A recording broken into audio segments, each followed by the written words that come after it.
Okay, so I'm really happy to be here with you, Jennifer Branlat and Miriam Kyselo today. So we're at the 2024 edition of the European Summer Research Institute in Pamia, Italy, where we're focusing on living in groundlessness with responsibility. And I'm excited to bring the two of you together in particular because you work together and you know each other's work a good deal. And so far, we've already heard from you, Miriam, in the conference on day one. And we'll be hearing from you on the final day of the conference, Jennifer. So what I'd like to start with, which is what I usually start with, is just to hear from each of you how you would introduce yourselves. So maybe tell us a little bit about your journey, where you began, the sort of questions you were asking yourselves early on in your career that brought you to where you are today.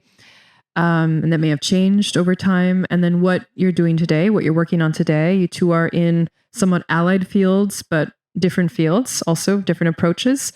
So I'd love to hear about that. And then also hear a little bit about what you're bringing to the ESRI this year.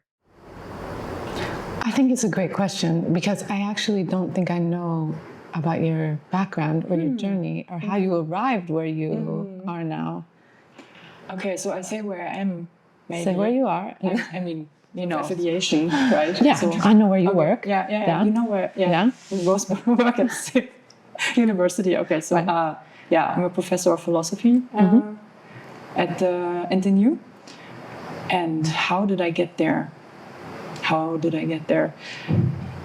So we can start very, very early, teenage years or something, or we can start, when I started doing a master's and stuff like that. I don't know. What do you think? Is it too far?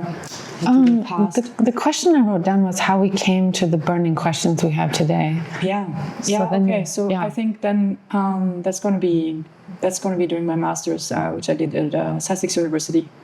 That was also the first time I came across the enactive approach and read the Embodied Mind.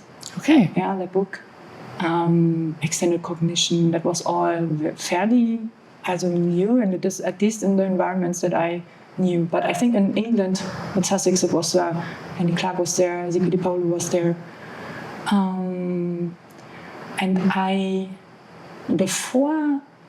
So the enactive approach came after another very interesting incident that was actually in Frankfurt at the Mind Group. Thomas Metzinger is a German philosopher who brings together young scholars with, more arrived heavyweight people, I guess we could say, and gets them in touch and to explore their work, but also give them the opportunity to present something. But anyway, so at one of these workshops, I heard about locked-in syndrome for the first time. Do you know what that is? No. ALS, have you heard of that? Neurolateral sclerosis. Okay, it's basically a form of, it's global paralysis due to degeneration of the motor neurons in the brain. Different states, I don't have to go into detail, but the point is that there's a state where a person, they don't move any muscles voluntarily, including the eyes. And then I came to Sussex, and I had this in mind when I was reading Enaction. I was like, so how can this be? How can, mind, consciousness be enacted? And then you have these patients that, so a lot of them got misdiagnosed. People thought they were in a vegetative state or coma or something like that. And turns out they were there. So it seemed kind of strange. How can you be a mind that is kind of entrapped in a body, and at the same time you have this approach claiming embodiment matters and engagement matters? So this kind of, that when I first heard about it, it really touched me. I was quite shocked, and I was that touched me, and so this was this is, I think I could say it started. This is where it started, that I would. I used that to try to understand how this condition questions or challenges, I suppose, the enactive approach. I think at the time I wrote an essay in doing my master's course, something like No Action, No Consciousness or something like that, That was 2005 or so. And, but also the other way around. It started then that I would use the enactive approach. I can now say in hindsight a little bit as a hermeneutic cue for understanding things. All sorts of things. We can talk about that, you know.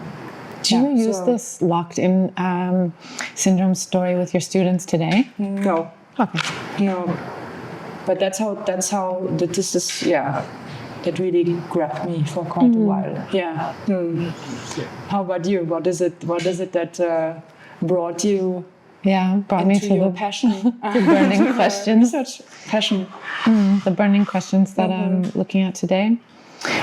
Okay, I made some notes to try to connect this together, but I hope the narrative arc isn't too sort of long. It cannot be. Also, this, you know. So as I was telling Johanna before, I came to the US to do my PhD in French cultural studies. And at the time, I was sure that I was going to I was really interested in my scholarship and like work and French cinema and all these things. So I think the discipline, right?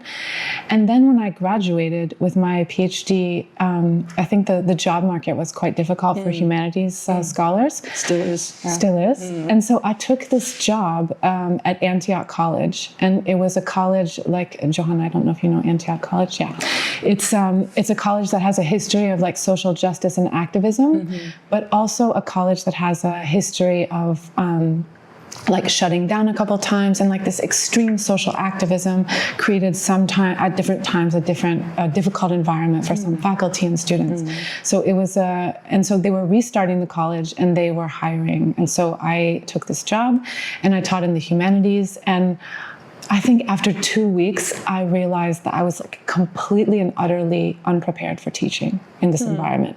Like I was coming from this state university where I had students who were this individualized instruction program. I had adult students who were trying to go back to college, and the environment was very much like getting them through college. And then I came to this liberal arts environment where students were constantly like implementing or the conversations were so difficult. They were about like racism and exclusion, and you can't say this and you can't say this.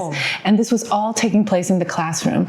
So my neat little set of tools that I had for teaching French were like, you? No, or each other? Or just just like, each other, calling each other out, like, you didn't mean to say that, you should use this word. So it was an environment that I felt like I was really not prepared for at all. So then I started reading along with other colleagues these books like, I don't know if you know, like Parker Palmer's book.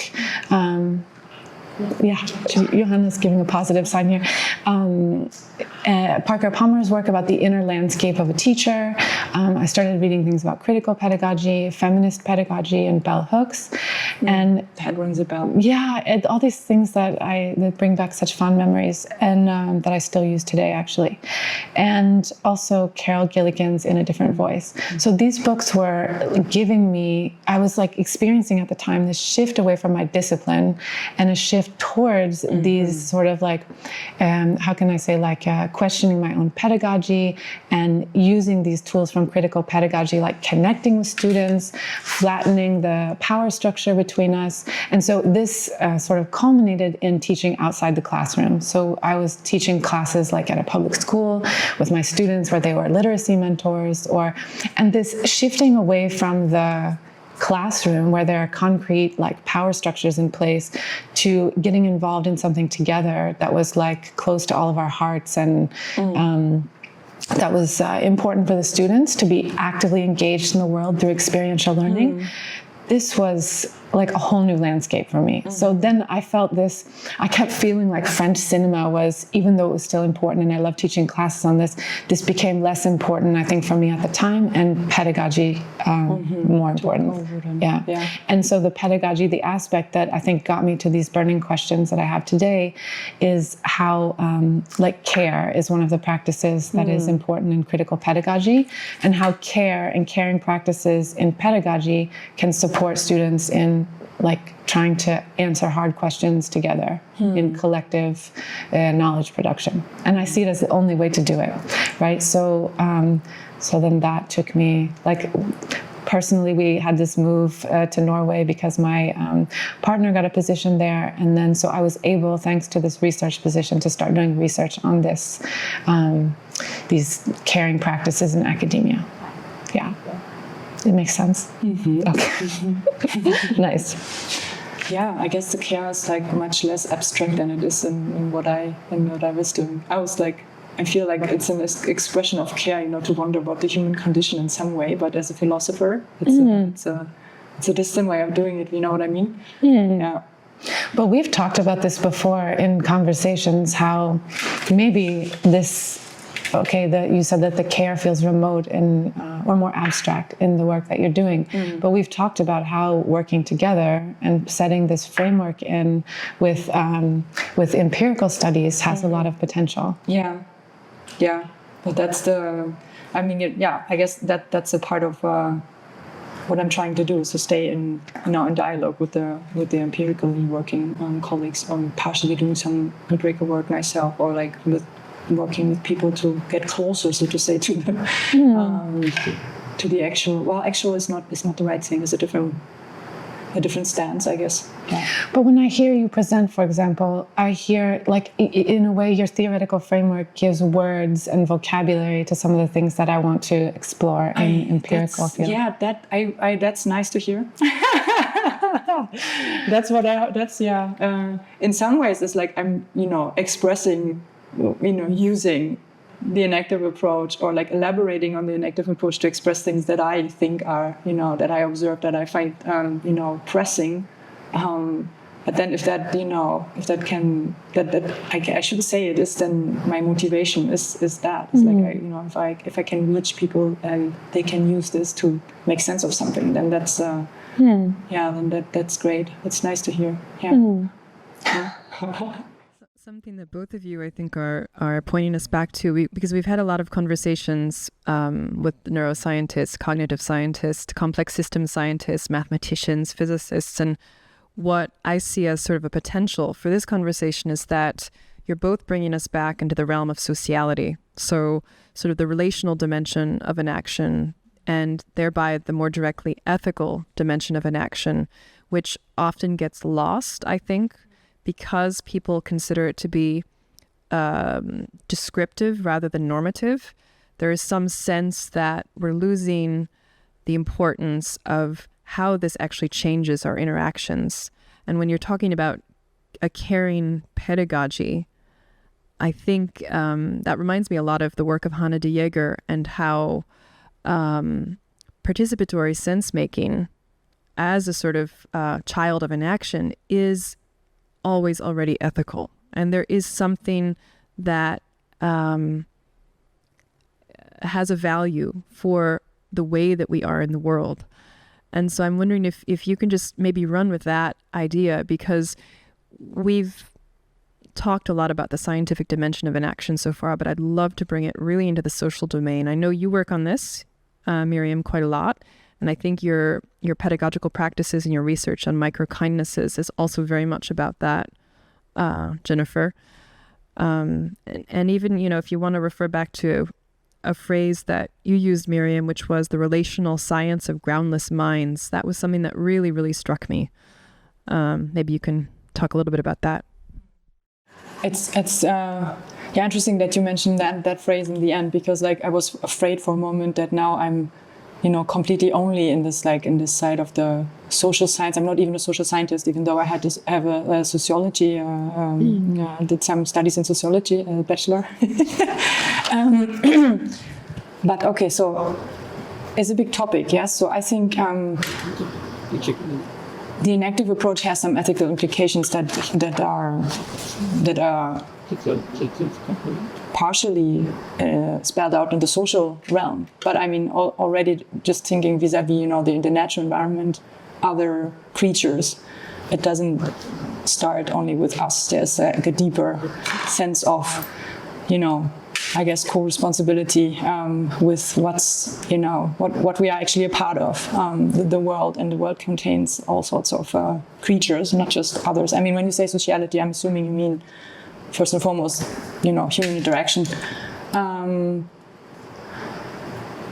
So there's two things.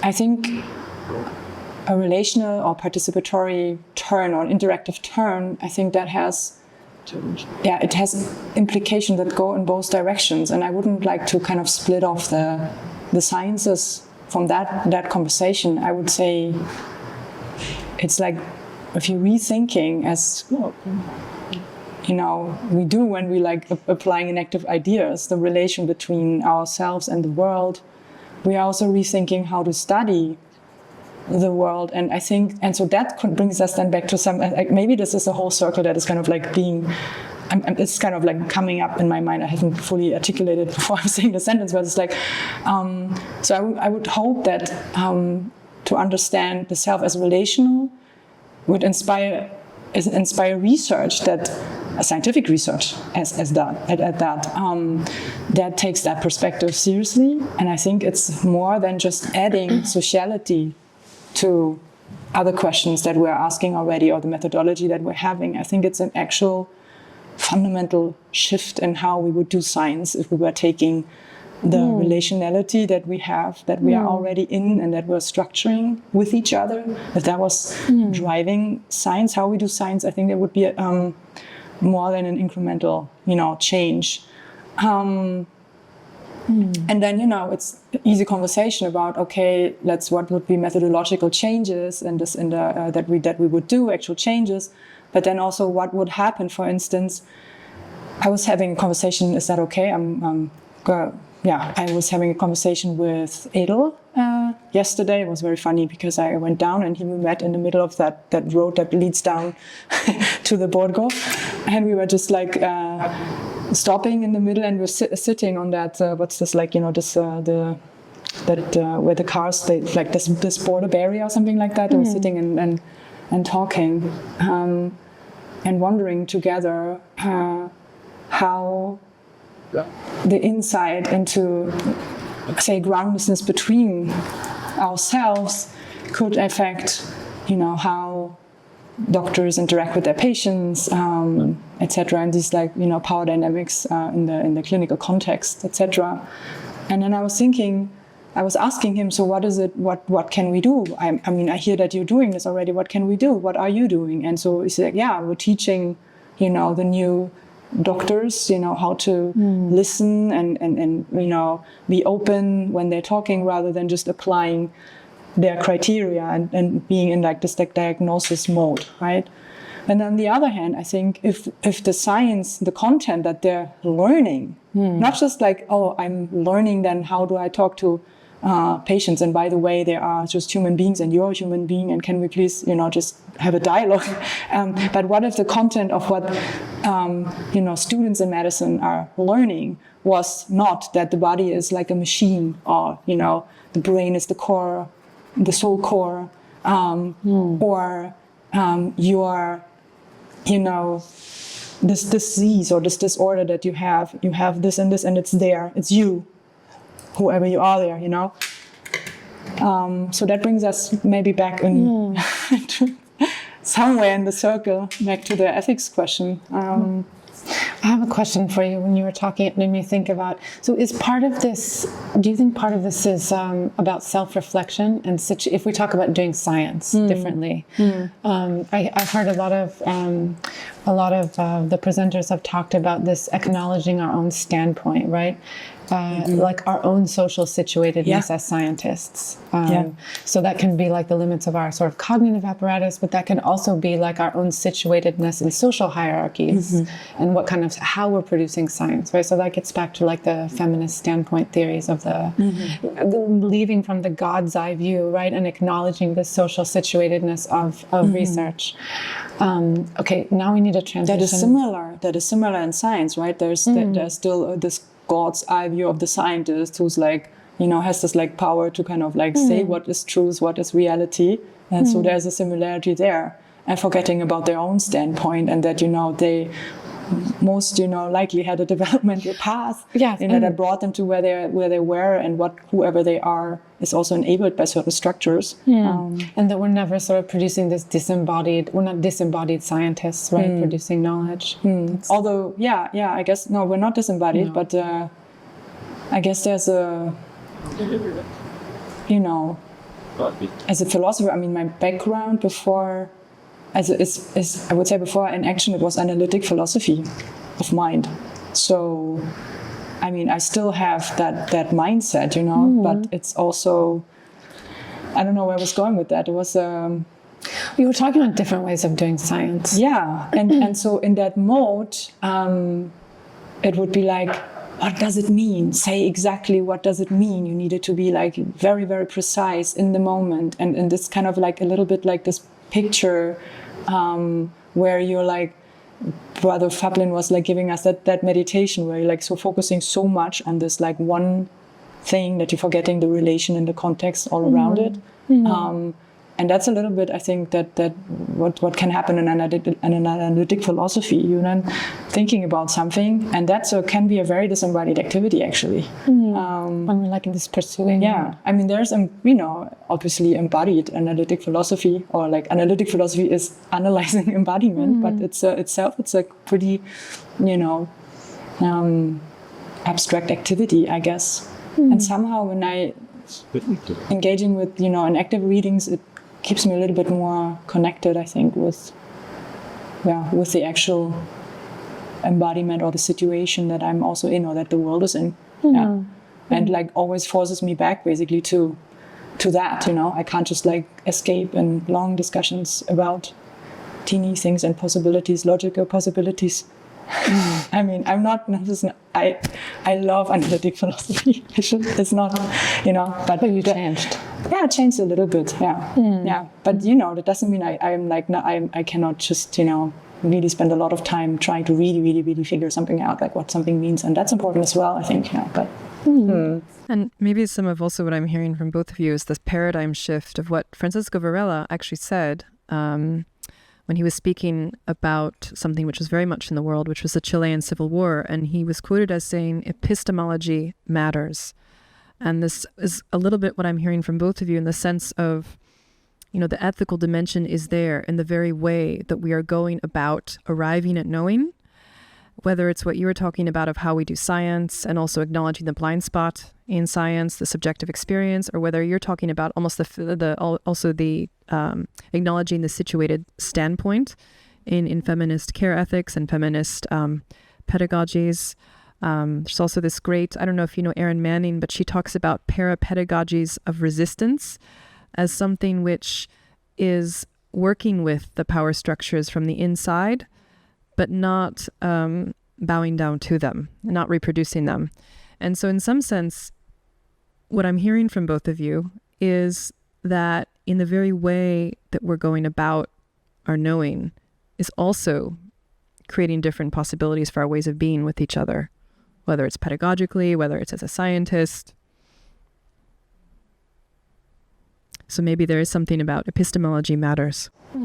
So maybe that's a good transition into like where we are now with the research that I'm doing on care in academia and the conversations that we've had in the research group that you're leading at NTNU. Because I think what you were saying, Johanna, is that epistemology matters, right? So the ways that we know or come to matter, right? And I think there's an increasing awareness, at least in the past decades, that this, or probably before, I'm saying in the past decades, but I think I mean more than decades, that's quite important. So some of this has to do with the methods that we use to research. And I came to micro-phenomenology because as a feminist researcher, we are trying to find ways to research lived experience, because lived experiences, especially of minorities or like people who are non-dominant in power structures,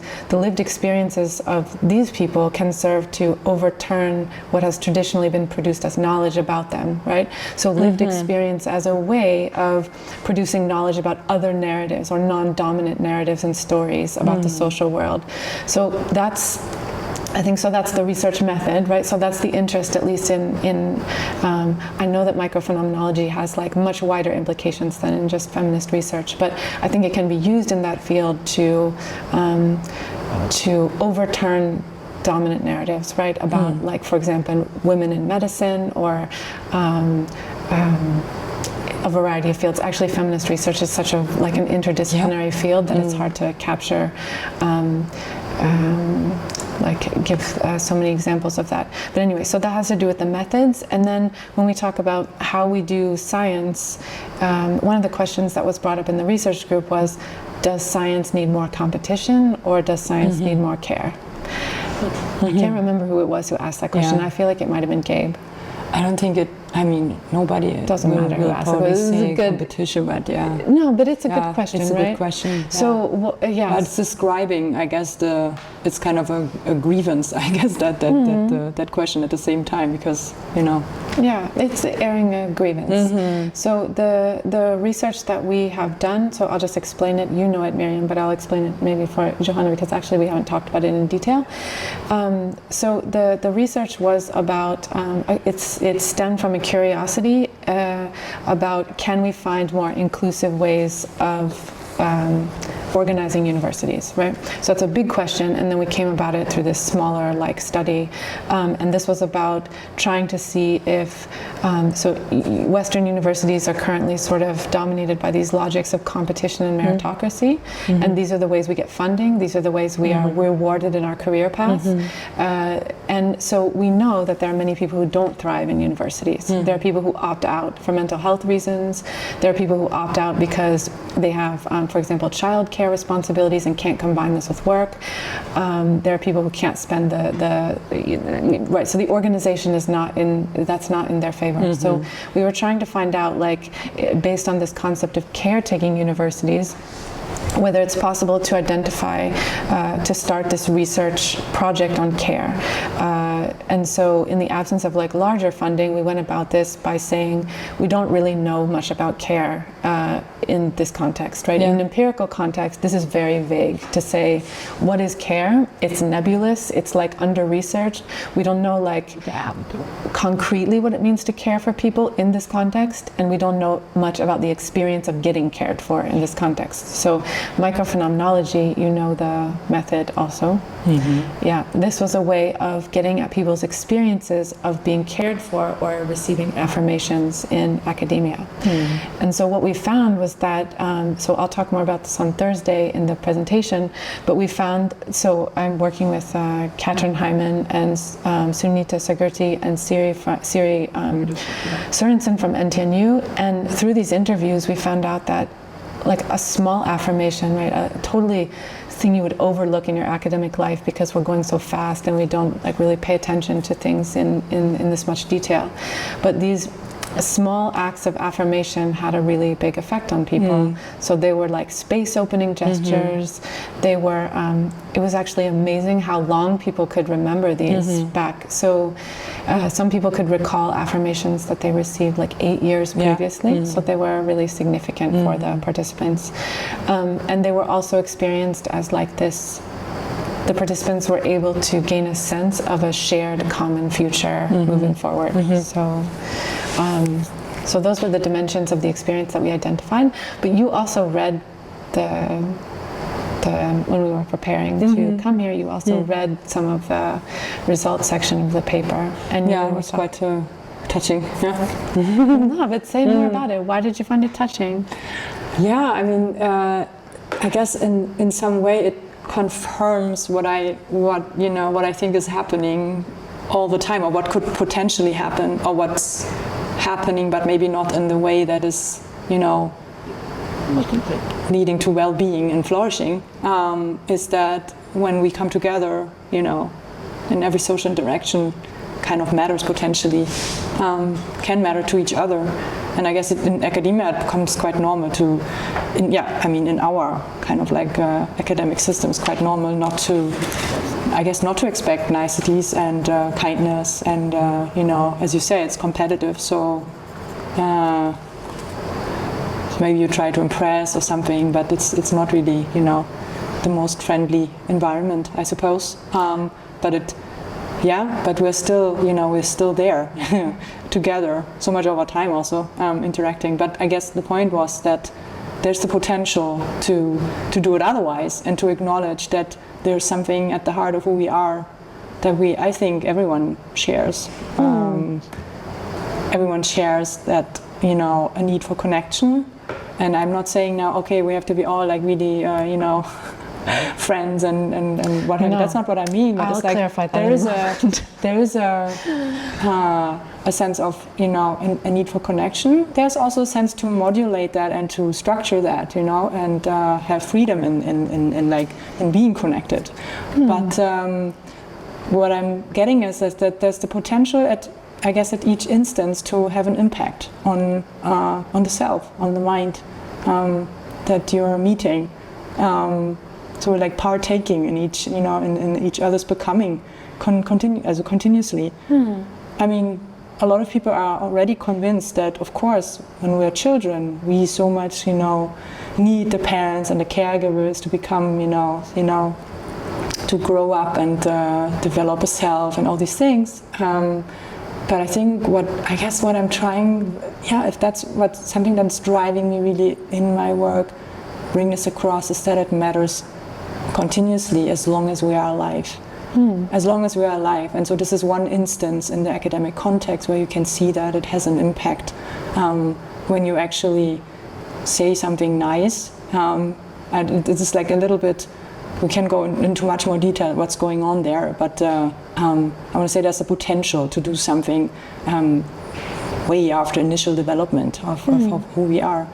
The way you described it, or some of the reports were like literally describing kind of like a new form of, I guess, agency or something being enabled by somebody being, you know, being attentive to you. Attentive, affirmative, you know. Noticing things. Yeah. So I just want to clarify that, I think you know this, but that micro-affirmations, as we define them, they were not...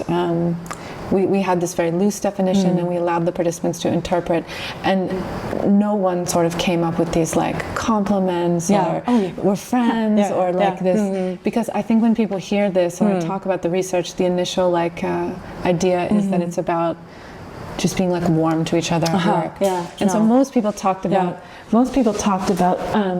they talked about times where they got direct feedback or times where they received someone read their work with interest, or so for me this was a lot. When I read the experiential reports, it was a lot about people taking time to connect with others.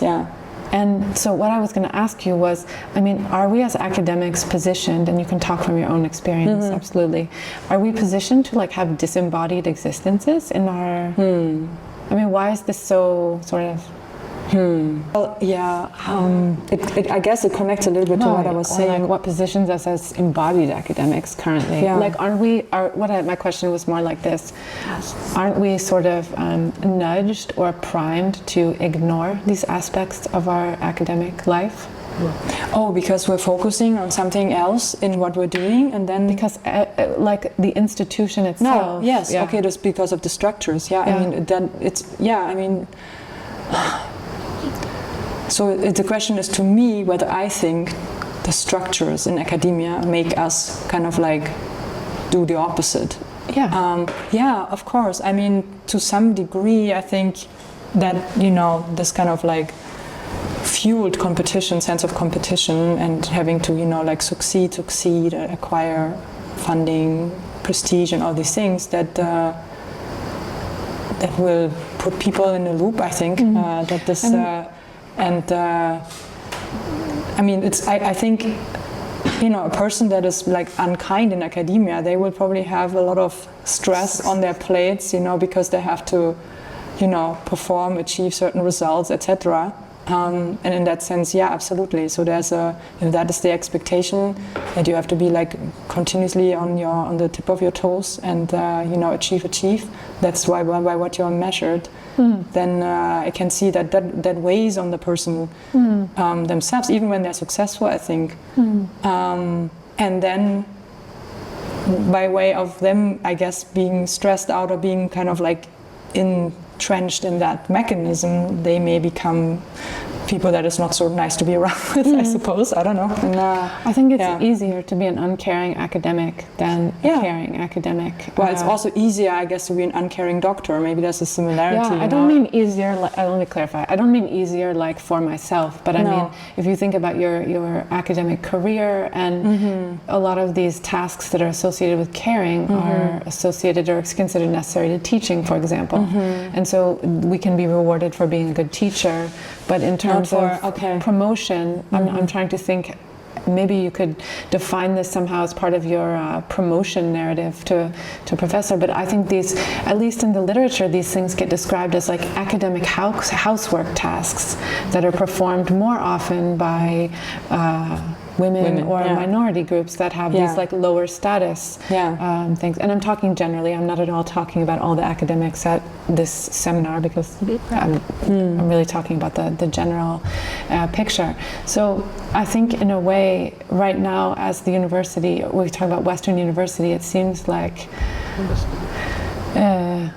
we are sort of destined to be disembodied subjects. We don't talk about emotions. I mean, we don't talk about burnout openly. We don't talk about, at least it's not the norm, I think you could say. Yeah, we should. I think there's a lot of people struggling, or like probably very close to it. Can I ask both of you a question that came out of your presentation? And I'm referring more to your presentation because we've heard it already, and we haven't yet heard yours, Jennifer's, but I think it could relate to what you're just referring to. So you brought up two different types of agents or agencies, so individual agency and interactive agency. Maybe you could clarify a little bit about what you meant by that. Because I hear some overtones of participatory sense-making in that, about how the interaction has its own almost form of agency that influences or is greater than the sum of its parts. So it influences each individual agent, but it also is greater than the sum of those individual agents. So I'm wondering if that also has something to tell us about how to go about creating a culture of care in academia also, because there can be one-to-one interactions which go in that direction, but there's also something which seems to be larger than that and create its own dynamic or its own momentum. There's like, I mean, this is really a very complex topic. So if there's a lot of different, I guess, angles one could take on that. Do you want to? Maybe I can talk about. I can give an example from teaching, and then you can. You can either like. Okay. So the question that I heard was from Johanna was about individual agency versus collective agency, and clarifying what that might mean in academia or an academic context. So I think the classroom gives a good example of that. In critical pedagogy classrooms or in feminist classrooms, there's a huge focus on collective knowledge production, for example. Like the students are positioned through the institution to be individual agents, right? Doing their own assignments, getting their own grades, graduating, getting their jobs. But I think what we try to do when we take this turn towards critical pedagogy is that the students have like accountability to one another, both for the knowledge that's produced in the classroom, right? So they have to interact as agents and empower each other in this knowledge producing process, right? So as such, for me in a critical pedagogy classroom, it doesn't make so much sense to talk about individual agency. Like, I'm not sure what it would look like. Does that make sense? Yeah. Okay. Like we are making meaning together in this kind of classroom. Particular, I think in that particular context. So I think I would maybe distinguish between, I mean, when we're talking about social groundlessness, what I was trying to get at is something that I guess Heidegger would call Mitdasein, being with others. That's already there. And it's not me among others. It's just me already being in the social world. Like it's just, it's not like 1, 2, 3, and then I'm the fourth or something like that. So there's that sociality and in some ways an interconnectivity that's there. And then you have, particular ways of living life, Dasein, and then and there you can have the situation that you create. That's what you're describing in the classroom, where is some sort of, I guess, I would think participatory sense making would be a very good concept to describe what's happening there, right? The students coming together and producing knowledge, and then you say, oh, to the extent that you can't even say where is each student or what do they individually do, they just together produce, I don't know, the insight on X, Y, Z. I think one student said from this course that we're doing with a university in Japan, like, we can't think about gender equality in our own classrooms, right, in Japan and Norway. Like, when we come together for these classrooms, this learning experience, we are better as a result of that. We know more, and we have access to more standpoints that are not our own. So when you were talking about living together, I think when I said it, when I was asking you the question, I made it sound like a smooth process, right? Collective knowledge production. But the nitty-gritty of what that involves is like working with people and understanding people that are very different from you sometimes. So this is a messy process, and I think feminist pedagogy allows us to see it as like inherently difficult and to embrace the difficulty of this, right? But is it embracing it as in, okay, I have the result, and then on the path towards the result it got a little messy and I'm acknowledging that and I have to deal with it? Or is it also that there's just in the, you know, the perspective in the messiness, you can rest there, you know, and find something that is contributing to the knowledge that is, you know, like so to maybe to continue then, if I can use it, or like I also interrupted you, but go ahead.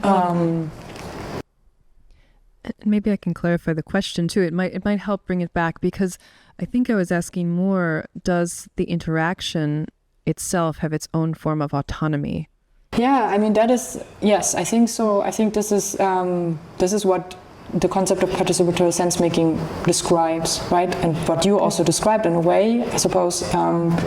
Maybe not. Individual, maybe not. Maybe you can. Well, it's okay. I'm trying. I can try maybe to describe it. It's like, okay, so when people coordinate, they create some form of an interactive, if you want, autonomy, new form of autonomy.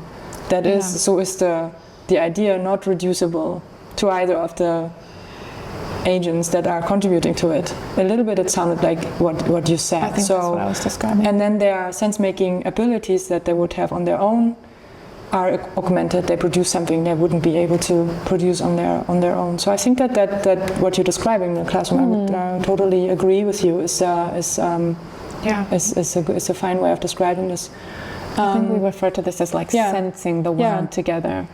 Yeah. And so, and I would be interested to understand, and maybe this brings us back maybe to the messiness also, is to understand what are these agents that are coming together to create yet another agent that is the group, or that is this interactive autonomy. It's a group, actually. We can use the term, I think, to define, to specify that agency. So group agency versus individual agency, and this is like just one level, like the students, and then the student group. Then you have the entire situation, institution, a society, etc., countries, what have you, right? So that can create. So I mean, this is like one of the core ideas of the enactive approach is that this notion of autonomy, that you have this creating an identity based on a closed network. Also, I guess, precariously closed network that continuously maintains itself. It can happen at all sorts of levels, and then you can speak of galaxies, I suppose, at some form of agency. So, and I think that's one of, for me, what I found like important, or what I find important, is to really understand also these relations between. Maybe you can call them levels of autonomy, I don't know, or just different forms of agencies. And I think there's often this logic that you can come together as a group and you create something that is like more than the individuals, but also something about the individual seems to be kind of already a given thing. And so I guess I'm trying to put awareness to the fact that the agents that are coming together have already come together in some other ways, not these very agents, in order to be who they are, accumulated styles of how they structure the social space that they're already in and that they're sharing.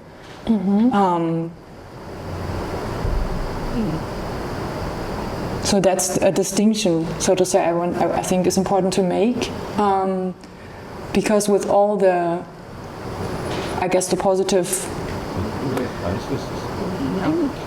the fact that we can achieve something together, that we achieve more than on our own, so to say, there's still also, I guess, risks, power, a new power dynamic that is created that can be quite the opposite of beneficial to some of these that are, agents that are contributing now to this interactive agency, or this like this group agency. I think that's one side of it. It sounds maybe a bit confusing, but this is in my work. I'm doing this really confusing thing where I'm going back and forth, trying to say, okay, the self is not individualistic, so then I'm turning towards a participatory or relational view, but then I'm also on the other side, emphasizing that there's something else that's happening. We're not just lending ourselves, to become part of a greater whole. But I think that there may be a priority in some ways to doing that in some contexts, and that has some challenges. I think that are sometimes overlooked. It creates power structures that can, dominate in a new way. And even though it's supposed to be, a positive thing, it can exclude suddenly. Within the inclusion, it excludes, so to say. Yeah, I think that's what I was talking about when I was mentioning the messiness, or I think I wrote down the word that you used was like risky.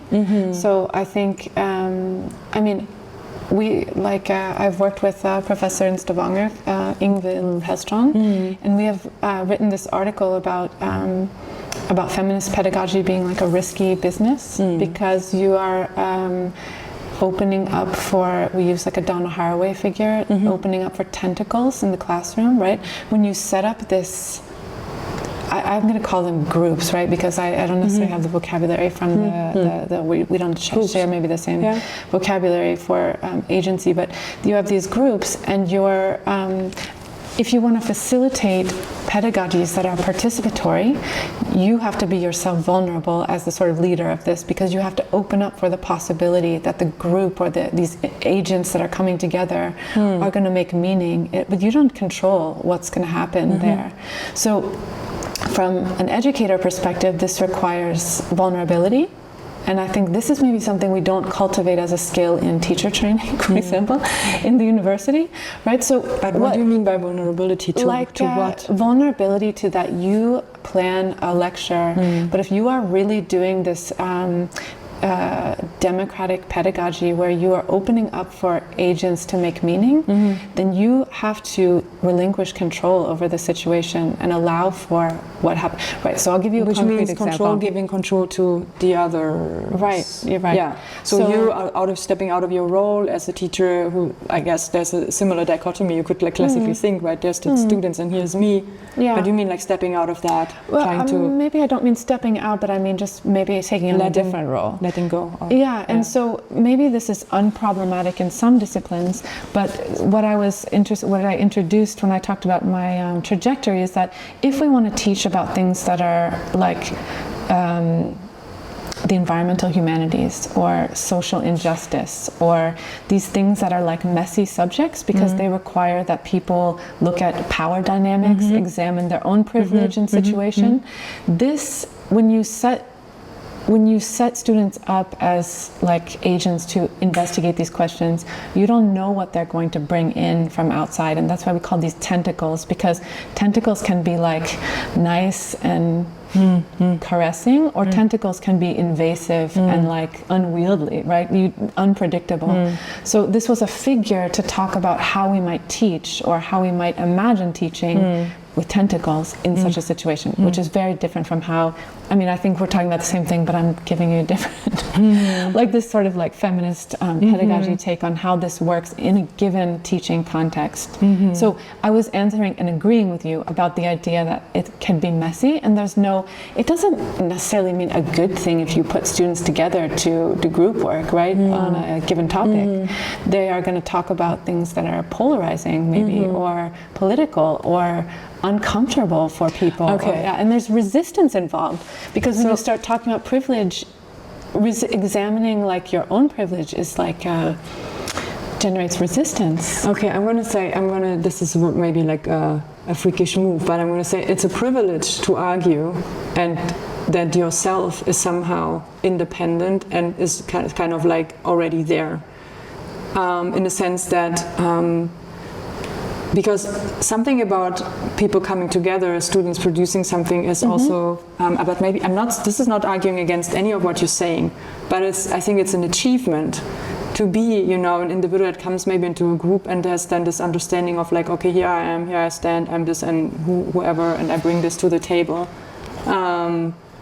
Is a specific context also in which people think of themselves as that. Not everybody has that. So I just wonder, like these agents so I guess what I'm for you when you're done. Yeah. I want to say it's an achievement, also to identify, vulnerable or not, as a self, as an agent at the individual level is something, and that's, I guess, the historicity I want to kind of like point at. That is something that we achieve through interaction.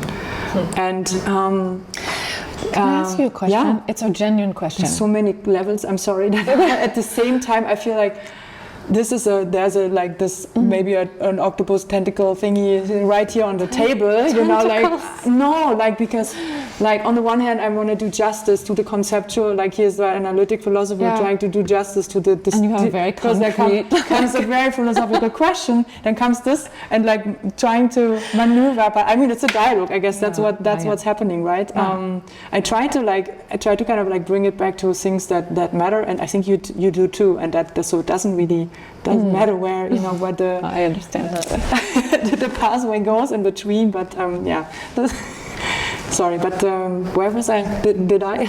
I lost it. You were talking about I think you had a question that you wanted to ask, but what I was also hearing from what just came up was, interestingly, the phrase privilege to be that you feel like you are an independent self. Okay. I have conversations with people, I'm not going to name names right now, that really say this is the case, like I am me and completely independent of others, and I was born that way, like in some very basic sense. It's just like unquestionably so. And this kind of like, I mean, I think there's a lot of us, in this cultural context that for whom that is maybe completely normal. That's the feeling, but the point is, it's not the same for everyone. It's not the same within even our culture. It's not the same between men and women. It's not the same thing between people from different, cultures. And so I think that there's something that we share, but to stand and say, and I think there's a risk there, and I really, really think it makes a difference. It's such a tiny, maybe you think it's such a tiny difference to claim that minimally as an agent, this individual agent that then comes together and creates that group agency, that it's never a body on their own. No, I wouldn't. So this is kind of like the privilege to think that so now I have this body and I'm this body, so to say. Yeah, that's great. It's good to be grounded in your body. That I think helps a lot in life. But there are some people that experience this differently. Let alone people that struggle, maybe also with mental disorders, but also just other cultures that point here, but they mean all sorts of other, people of their tribe also.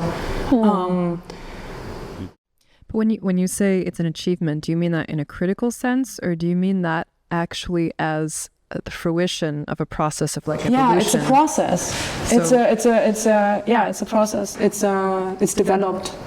But as something which is genuinely existing from its own side, or something which is actually in fact an illusion ultimately? Because I don't think the self is an illusion. I don't think the self is an illusion, and I don't think the enactive approach of Varela would.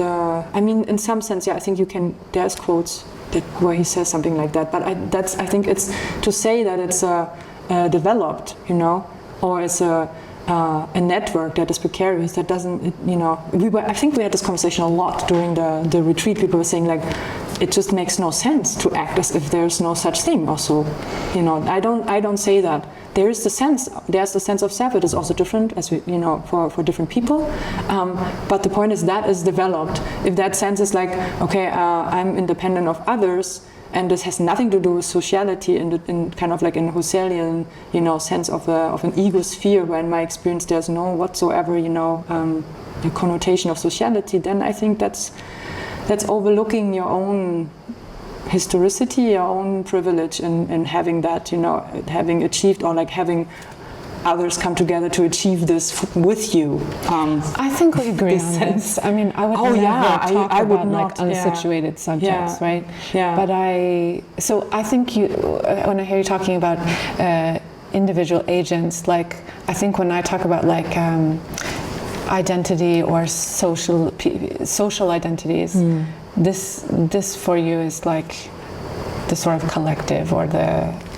Because what I mean is there are students who bring their identities into the classroom.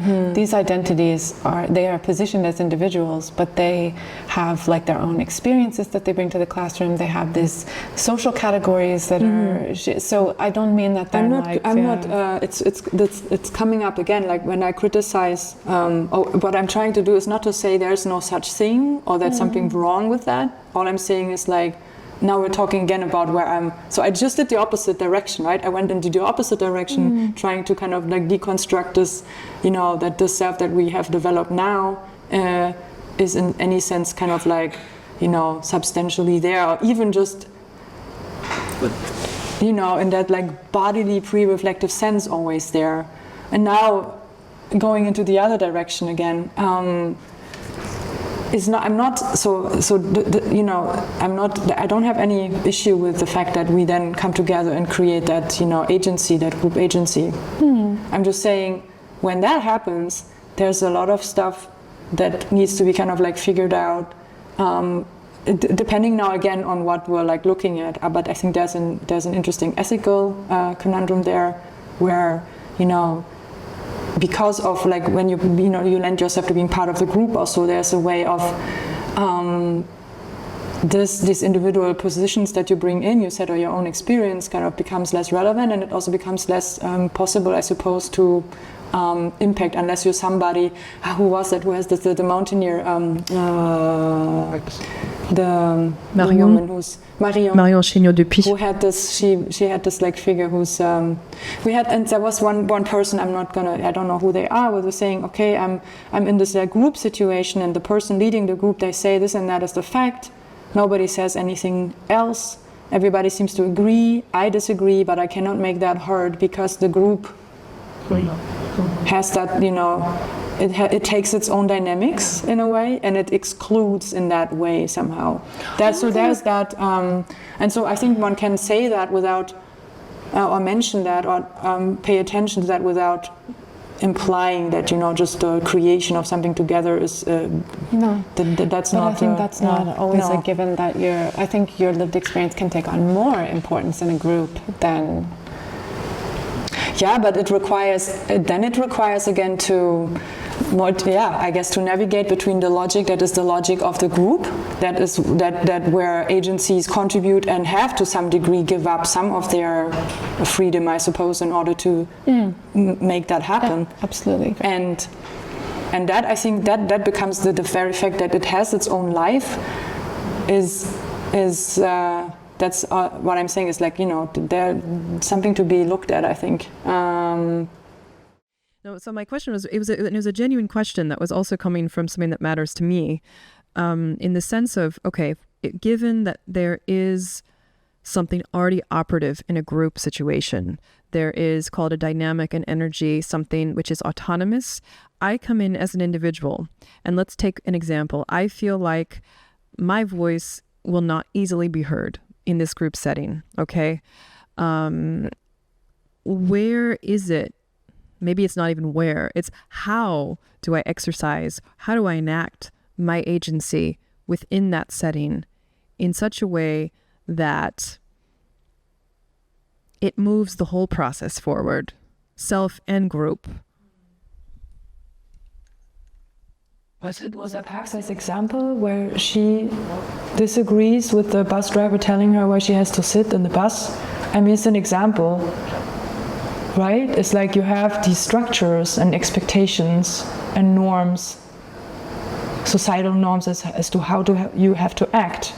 And you can, like, I guess, abide by them and kind of like,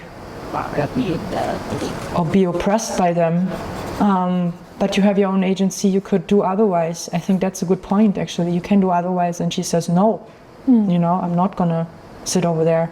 And it reminded me, not that story, but this question also of this person in the Brown Care workshop who was saying, I don't know, I feel like my voice isn't heard and I don't know what to do because the group is going this way.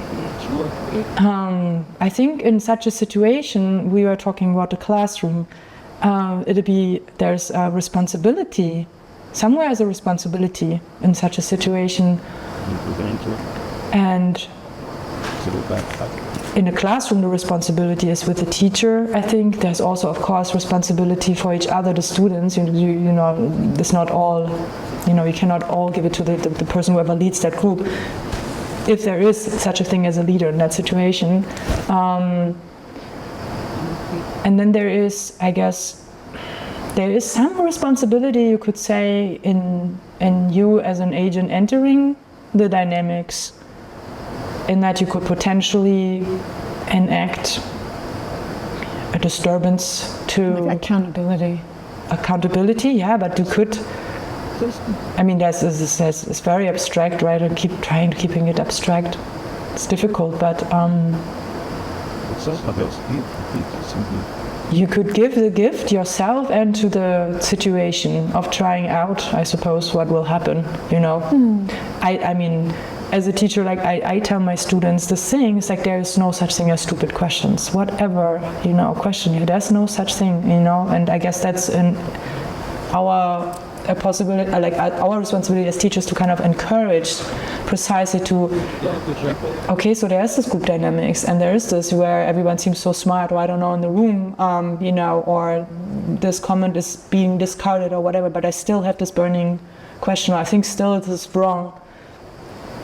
You speak up and you say it, and could be very likely that there are other people in the room that actually also had the same feeling or something like that, right? I mean, it's a big important question and can mean different things in different ways. But I guess when you look at the complex situation, you have different levels of agency, different sources of like responsibility there, and not underestimate one's own, right? You know, responsibility in achieving what it is that you're there for. In some sense, so.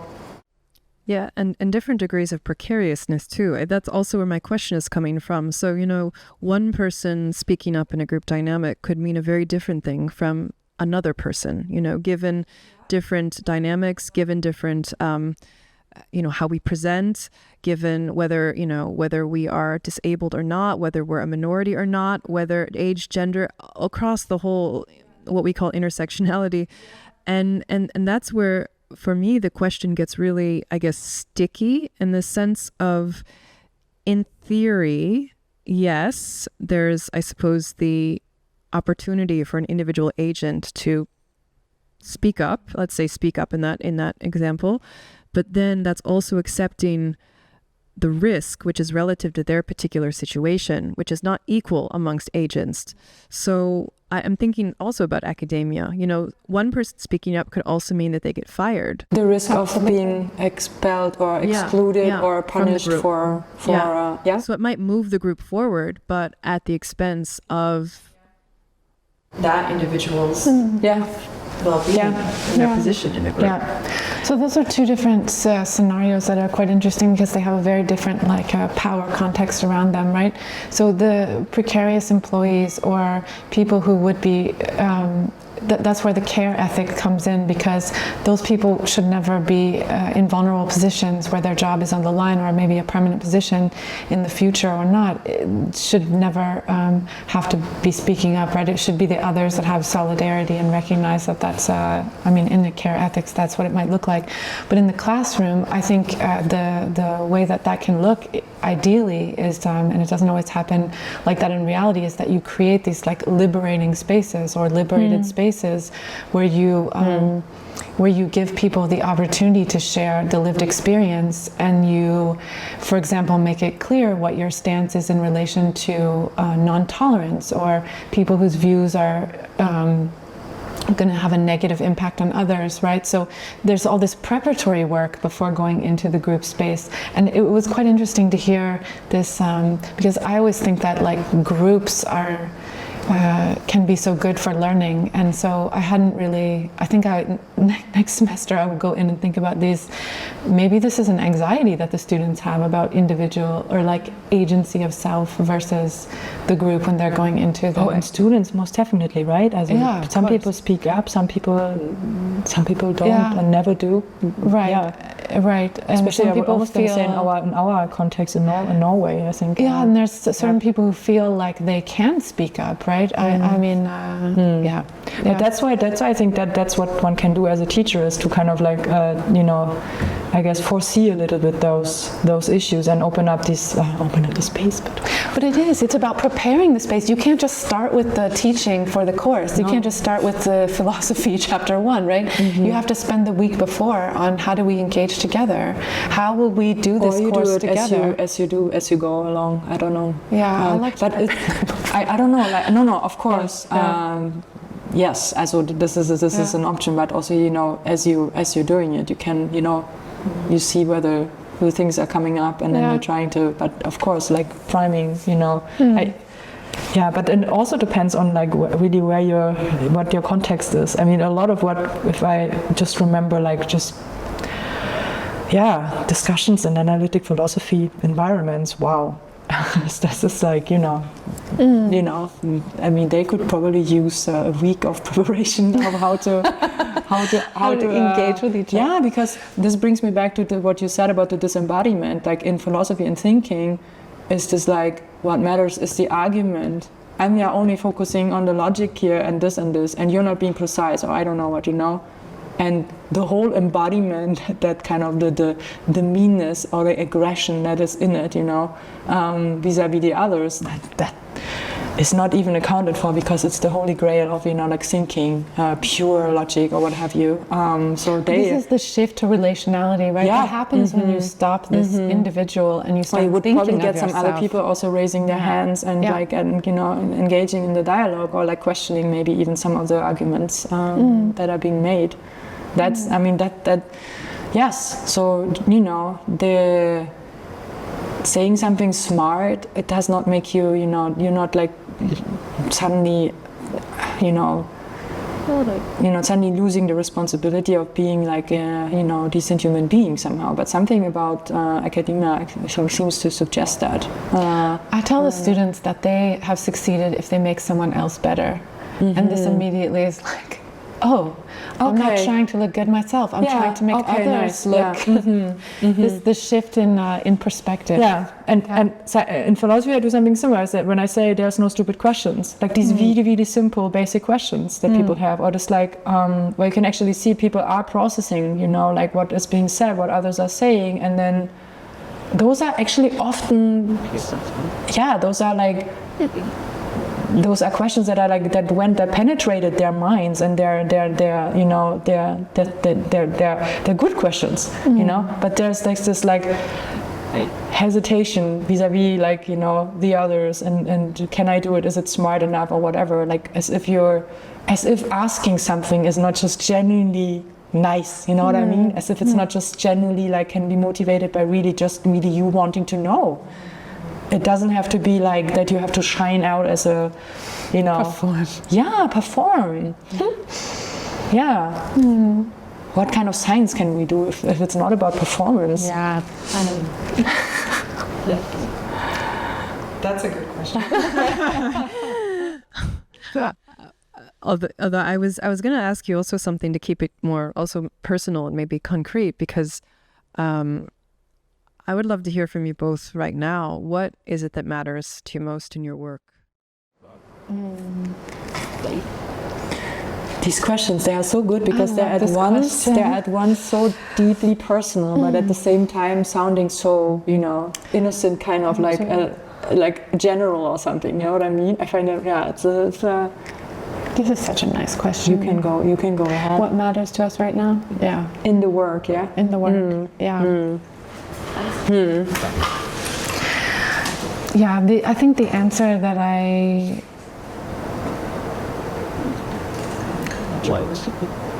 that I could give is like this. I think that using so a lot of the research that we do in gender and diversity studies is a very open field, right? So all kinds of things, but a lot of the things that we are doing are a lot about social injustice and things that, as a researcher, can affect you on a personal level.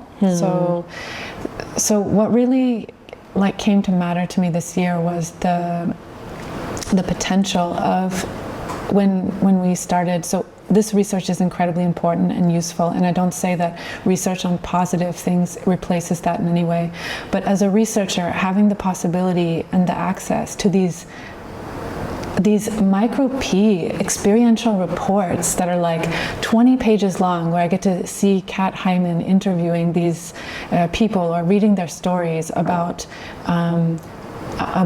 positive moments where they were cared for. I think I have archived these in myself, right? And these they're nourishing you. They're nourishing me. And I can't tell you, I look forward to every moment of this research project. And I feel I'm almost embarrassed to say one day if I meet any of these people, because I know I've almost memorized all of their, the gestures they make when they talk about it and how important these moments were for them. And so I think that's what came to matter a lot, was this sort of finding something that sustained me on this level as a researcher. And I know you said, you were also saying that it was quite... Yeah, it was touching. Yeah. Touching. But now what about you? What is coming to matter for you? Well, what matters the most to you right now? I was gonna, because you used the word positive, and then you were qualifying it a little bit as if it was not just completely positive. I was apologizing. Yeah, don't apologize for it. I think I don't know. I can pick up on that a little bit. I guess I am trying to say something positive, in my work as well, about what I think is positively a possibility of thinking about yourself. No, what I mean is focusing on how focus on how, we become a self, or we become able to balance social need for freedom, navigate that groundlessness. That this is telling us something about, what happens when people are struggling, I suppose, in whatever, context. To focus on what we as humans positively do to believe that there's some sort of continuity, really in the enactive sense, that we are sense makers, that we are, continuously co-creating ourselves as autonomous minds, and that insight can help to shed light on some things where, difficult phenomena, where things don't seem to work, to kind of elicit some sort of understanding of, or a sense of the opposite of, things things being kind of separate and not related. Also, there's the disorder. The disorder is the opposite of order. Mental illness is the opposite of when you're mentally healthy. For instance, it's just one of them. and trying to get that into a dialogue with the, you know, different sciences, different fields, to hopefully, like, you know, dialogue on how that can maybe produce some work that can bring this, you know, back to where this could matter, and where it could make a difference. Mm. Yeah. Mm. That's a beautiful place to end, actually, our conversation. So I want to say thank you to Miriam and thank you to Jennifer. And in a way, I felt like maybe of all the conversations we've had so far this week, this has been one which has really woven together nicely the professional work that you're doing with the very personal felt sense of it and what matters, and a sense of what matters. So I think it's really, I think, helpful for all of us. So thank you for that. Thanks for the conversation. Yeah. And do we have